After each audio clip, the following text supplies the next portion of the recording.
Hey friend, welcome back to another Etsy seller digital product tutorial where I am going to show you how to make one of these bow-shaped stethoscopes for the super hot coquette niche. We are trend combining with the nursing niche, with the coquette niche, and we are going to throw in some toile de joie just to keep it interesting. This isn't going to take any fancy design skills, no Photoshop skills. All we're going to be using today is Midjourney and Canva.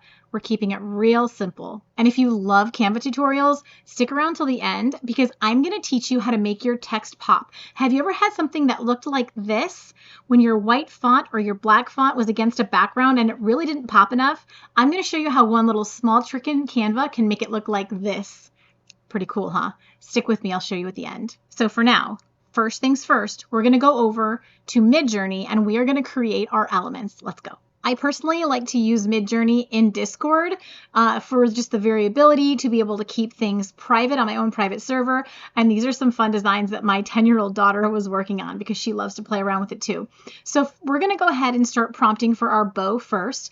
But I want to show you something because prompting is one of the hardest parts about creating designs to sell on Etsy, like that are digital with AI. So I want to show you a little hack that I have. When you're not sure what to create, you're going to go over to midjourney.com and log in just in the browser, not in Discord. And if you go to the search bar, this is PS why I like to design on a private server so people can't find my prompts and my stuff. But this is one of the fun parts of the community. Let's say I want to make a bow. I can type bow into the search and it is going to show me all of the great results that have happened like recently and not so recently. Look, these little inflated puffy bows are so in right now.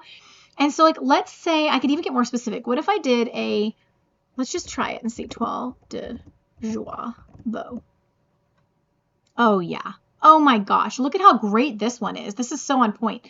So I can see exactly what prompt they used, and I can copy and paste it and be able to use it for myself. So that is like one of the magical things about being able to come over here to do prompt research. It's one of my like secret weapons. Back in Discord, we are going to see if we can get ourselves a toile de joie bow, because when we look on Etsy, there's one here that's toile de joie that has the stethoscope and it has the blue. I am going to go ahead and see if we can get a dark green toile de joie pattern because it's a bit of a different take. It's a bit of a different trend to have the same kind of florally monochromatic pattern, but in pink. We also, or actually I said green. Why don't we do hot pink? Because of like Mother's Day and stuff coming up, the girly, but you should go do dark green. Also tan is another really popular toile de joie. So I have our prompt ready for us. And these are going to be in the description for you to grab. Okay, so starting with our bow, we're going to go /imagine, and we are going to pull our bow prompt over here into Discord. I need to change this to pink. Hand-drawn illustration of a pink toile de joie pattern coquette bow. And let's see what we get. It could take several iterations.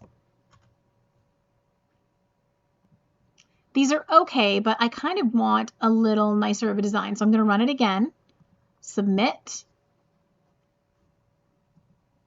We're getting closer. I kind of like number 3 here. So I'm going to go ahead and click version 3 and let's run that and see what happens if we get some better options. I like how it has a little more white rather than, because I really want the background to be white and the design to be pink. So let's see what this gives us.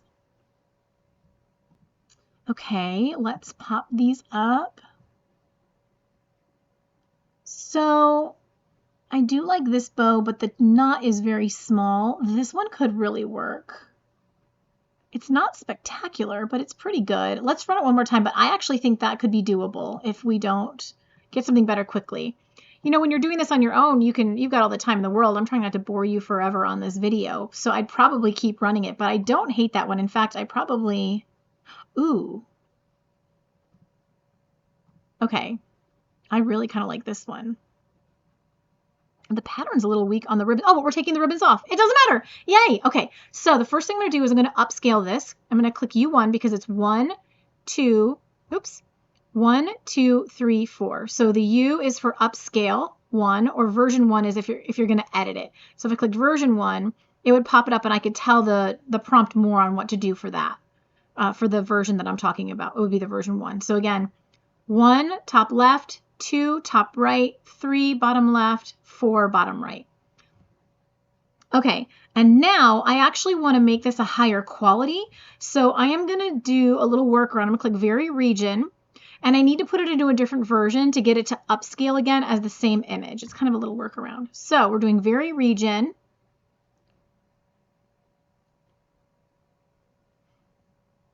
And then usually this would be like if you wanted to edit something on the image itself, but we're not trying to do that. So I'm just going to select outside of the image, and then I'm going to go --V dot 5.2. So I'm telling it to do the change in version 5.2 because it's then going to give me the option to upscale. And I'm going to click go.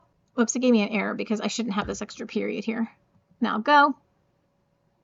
Now, I don't usually do this. I usually just pull them out and put them into Photoshop, but I'm trying to keep this a Photoshop-free tutorial so that you don't have to get into that if you don't want to. So let's see. There we go. So it's going to give me the exact same thing 4 times because I told it to edit outside of the image range, but it's about to give me some different options below. Perfect. So now I'm going to click Upscale 1 because they're all the same. Doesn't matter. And see, now it's going to give me these upscale options to make it a higher quality, pixels, so that it won't be really pixelated when I try to pull it out and blow it up. So I'm going to click Upscale 4 times. There we go. Now it is much bigger. I'm going to click it and open it in the browser. I'm going to right click, Save Image As, and put it in whatever folder you want. I'm just going to put it on my desktop for now. And now we're going to go back into Midjourney and we're going to do the same thing for our stethoscope. Hand-drawn illustration of a blue stethoscope. So we are going to go /imagine into our prompter here, and I'm going to paste hand-drawn illustration of a blue stethoscope. And part of this is we've got to be patient. I'm not saying it's going to come out perfect the first time. We're going to have to go through some iterations probably, but let's see what it gives us. So right out of the gates, not terrible. I actually kind of like this one. It's not perfect, but it could do in a pinch. Let's go ahead, and I actually did blue anyway. Let's go ahead and rerun this. And instead I'm going to actually do pink because I meant to do that to begin with, and submit. They look pretty, but they are a hot mess in terms of design. So we're going to run it again. You know, it's like some people are just like, oh, it's kind of clumsy. It takes too many iterations. I'm like, not as many iterations as if I had to sit down and draw this with a pen and paper. That would be an absolute disaster. So I don't mind taking a few minutes to run this through until we get what we want. So this took 11 runs. I didn't make any tweaks because I've had this work successfully before, and I finally got this one, and it's not perfect. You can see I'm going to have to do some editing up here, but it is not terrible. We have made progress, and I can remove this pretty easily in Canva. So I am going to go with that, and just know that it takes some patience. It takes some time. Since we have the one we like, we're going to click Upscale 1, just like before, and we are going to Vary Region. Pick outside the design. We're going to do --V space 5.2 so that we can get the prompt to upscale it more. Now we can pick any one of these because they're identical. So I'll click version 1 and tell it upscale 4 times. There we go, all upscaled. We will click this and open in the browser, and then we can right click, Save Image As, and save that also to our desktop. So these are so big that before you take them into Canva, we might need to change them from the WebP file. Let me just check and see. I don't think Canva will let us pull those in, and so I have a workaround for that. So first of all, we're going to do a new document in Canva. We're going to do custom size, and we're going to do 5,000 by 5,000. Oops, I missed a 0. Create new design. So I'm going to test it real quick, but I don't believe that we can pull in a WebP file. Okay, no, it actually worked. So that's wonderful. Okay, so first things first, we are going to work with our bow, and I'm going to remove the background. Click background remover. You have to have Canva Pro to do that, but that's something that you really need if you're going to do true graphic design for Etsy. Okay, so it's not as pink as it's not as white as I'd hoped. Let's see if we can adjust that. We're going to go to edit, and I'm going to see what the filters are like and just see. No, that didn't do it. See if any of these make it whiter. No, that's not what I want. And like I said, when when you've got more time, you can keep finagling in Midjourney. I'm just trying to make this efficient and give you the basic tutorial. Hibiscus, no. Okay, so none of these are right. Let me just see if I go to adjust and I go to brightness. I feel like that just looks off.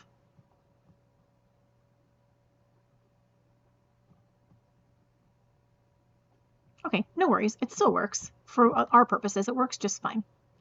Is the color normal? Yeah, it just looks so strange against the white.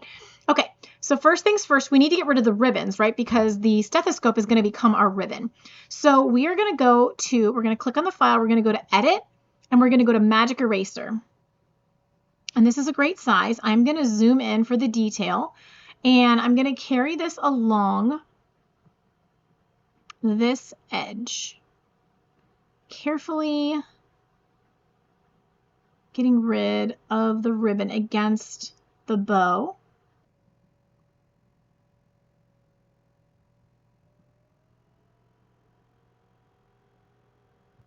Now we'll click erase, and it will do the heavy lifting for us. Okay, with our bow, we'll have to see if this is a problem. I actually think our stethoscope is going to be perfect, and this will not be a problem because it would have been nice if the ribbon continued up here, but that's just not the way that the ribbon fell in the tails. So let's go ahead and clear up get our stethoscope ready and see how it fits in. So we're going to click a new page, bring over our stethoscope. There we go. We're going to click background remover. Perfect. Okay, so we have some areas here, and then of course we need to remove this weird metal thing that has nothing to do with the stethoscope. So back into edit, I'm going to click magic eraser, and we are going to erase everything we don't want.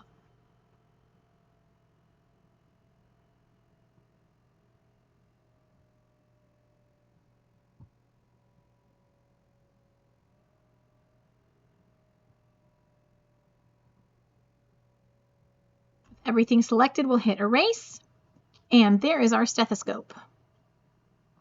Let's see how they work together. I'm going to bring this up here, make it quite a bit smaller, and flip her over. Oh, see, that's going to actually fit in there quite nicely. So the next thing we need to do is we need to remove the bow tie here, the knot in the middle, and then we're going to be able to put this underneath it. Because, I mean, if we sometimes it would work, so it's worth a try to just send it backwards, but see how it's not quite right? Okay, so next we need to remove the knot so that this stethoscope can fit in and look like it's actually tied in the middle as the ribbon. So first of all, I'm going to make this a little bit bigger. I think it's going to fit perfectly to cover that spot. Okay, so we're going to click the bow, we're going to click edit, and this time we're going to click magic grab. We want to use the brush feature, and we're going to zoom in. I want to size down the brush so I have more detail. A little more. And then we're going to select just the knot. And now we can click grab. Okay, so I'm going to click copy because I don't want to move the one that's there. See? We want to leave that. We're going to click copy. Oh, it made it transparent. So we'll need to fix that. But first we're going to put our stethoscope in place. That looks really cute. And then this can come back up over the knot. So it actually, not only did it make this transparent, which is a problem, but it kind of blew out the bow. Do you see that there? So I am going to get a copy that I saved of just the bow, because sometimes this does happen, so that I can replace this part and fix that problem. Okay, so I'm going to paste it in here. There we go. Put it exactly over. Perfect. Now I can get rid of the one that's messed up. I'm going to bring this layer forward. Let's see, to the front. There we go. I need to get my little knot there.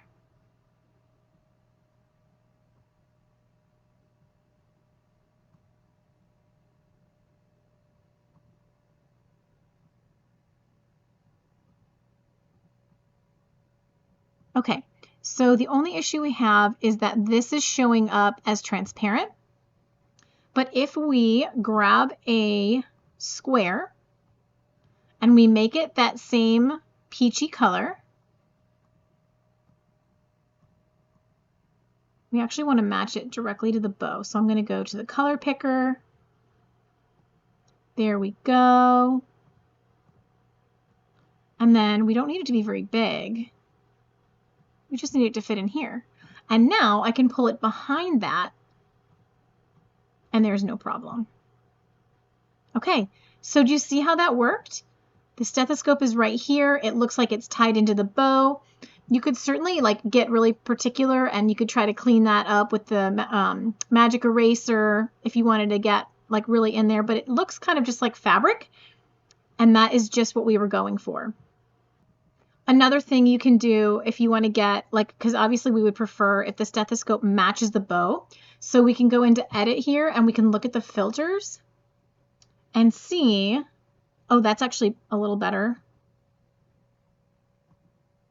That looks really good with it. That's kind of like more of the maroony color. See, there's lots of choices in here. I think that one is the best. I mean, you can play with it even more by going into the adjustments and like adjusting the temperature. I think the original one was better. The tint, the original one was best. The brightness, sometimes tweaking those can make it, oh yeah, can make it even better.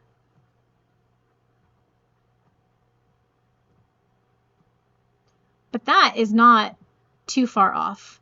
You can play with it as much as you want to get the tones right. You could also continue in Midjourney to change the bow. I usually spend more time than we took today, but I wanted to show you the basic concepts of how you can use the background remover, you can use the magic grab, you can use the magic eraser to create this kind of a design, which is super, super on trend right now. If you want to get more into the nitty gritty with me on how you can use AI to be making better prompts, tweaking these things, all of the different ways that you can get Midjourney to be creating the images that you want, and you want to learn how to decide what to design for that's going to be high demand, low competition, and lots of opportunity on Etsy, I recently did an AI workshop that teaches how to make PNGs and Tumblr wraps, which are super high demand digital products that can help make you like semi-passive income on Etsy.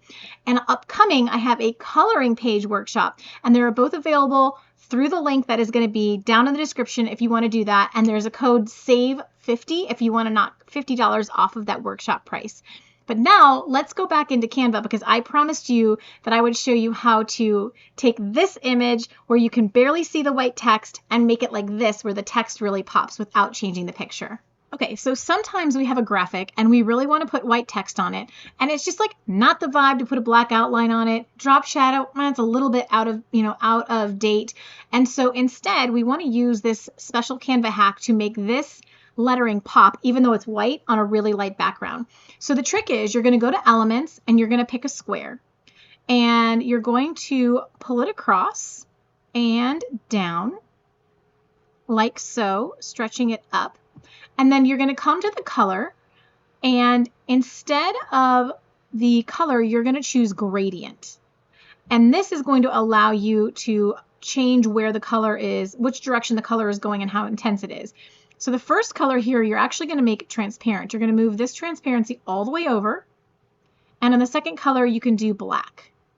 And then I like the second gradient because it shines upward, and you can drag this higher and adjust your font to wherever you want it. And then I like to reduce the transparency here on this gradient so it's not quite so intense. But notice the difference. So we started with this.